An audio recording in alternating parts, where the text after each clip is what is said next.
Hi friends, నమస్తే. Welcome to Anu's kitchen. బెండకాయ మనం వేపుడు తయారు చేసేటప్పుడు జిగురుగా వస్తుందండి. ఆ విధంగా రాకుండా మనం పొడిగా రావాలి అంటే ఈ విధంగా తప్పకుండా ట్రై చేయండి. చాలా టేస్ట్గా వస్తుంది. బెండకాయ వేపుడు తయారు చేసుకోవడానికి ముందుగా ఇక్కడ నేను ప్యాన్లో 2 టేబుల్ స్పూన్ ఆయిల్ యాడ్ చేస్తున్నాను. ఆయిల్ బాగా కాగిన వెంటనే కూడా ఒక 1/2 టేబుల్ స్పూన్ జీరా, 1/2 టేబుల్ స్పూన్ ఆవాలు, ఒక ఎండుమిర్చి, ఒక 6 లేక 7 వెల్లిపాయ రెబ్బలు ఈ విధంగా కసిపిచ్చి నూరుకొని వేస్తాం. ఇవన్నీ వేగుతూ ఉండగానే ఒక్క ఉల్లిపాయ, 2 పచ్చిమిర్చి, కొద్దిగా కరివేపాకు, కొత్తిమీర,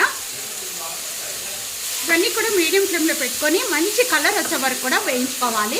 ఈ విధంగా మగ్గిపోయిన వెంటనే కూడా మనం కట్ చేసుకున్న బెండకాయలన్నీ కూడా నేను ఇక్కడ 1/2 కేజీ బెండకాయలు తీసుకున్నానండి. ఈ బెండకాయలన్నీ కూడా యాడ్ చేసేస్తాను. ఇక్కడ యాడ్ చేసుకున్న వెంటనే కూడా కొద్దిగా 1 టేబుల్ స్పూన్ సాల్ట్ యాడ్ చేస్తున్నాను.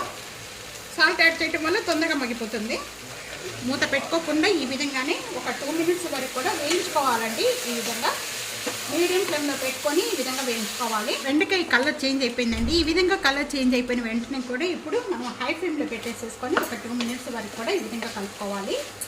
ఈ విధంగా చేసుకోవడం వల్ల బెండకాయ పొడిగా ఉంటుంది. బెండకాయ ఈ విధంగా మగ్గిపోయిన వెంటనే కూడా దీంట్లో ఒక 1/2 టేబుల్ స్పూన్ పసుపు యాడ్ చేస్తున్నాను. 1 టేబుల్ స్పూన్ కారం. బెండకాయ బాగా మగ్గిపోయిన వెంటనే కూడా ఈ 2 యాడ్ చేసుకోవాలండి. యాడ్ చేసుకున్న వెంటనే కూడా ఇదంతా ఒకసారి బాగా కలిపేసుకున్నాము. ఇప్పుడు ఇవన్నీ వేగుతూ ఉండగా మూత పెట్టేసుకుందాము.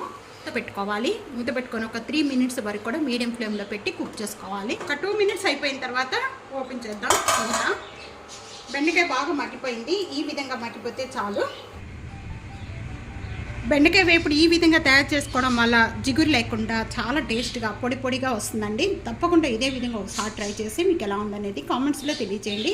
ఫ్యామిలీతో ఫ్రెండ్స్ వీడియోని షేర్ చేయండి. వీడియోని లైక్ చేస్తూ ఉండండి. ఇంకా ఎన్నో రకాలైన వంటకాల కోసం టీ అనూస్ కిచెన్ సబ్స్క్రైబ్ చేసుకోండి. Thank you for watching.